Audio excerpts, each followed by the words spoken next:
tengo un programa en Estados Unidos. Pero esta noche soy algo mucho más importante.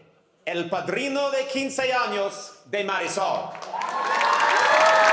Marisol, cuando te conocí hace 10 minutos, supe al instante que te convertirías en una señorita inteligente, talentosa y hermosa. Cuando yo cumplí 15 años, no me hicieron una fiesta como esa. Mi papá solo me dijo, felicidades, hijo, y después me obligó a pintar.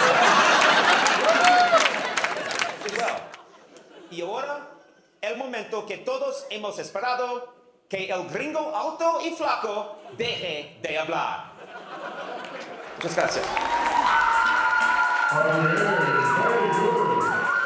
I've never been a godfather to Quinceañera before.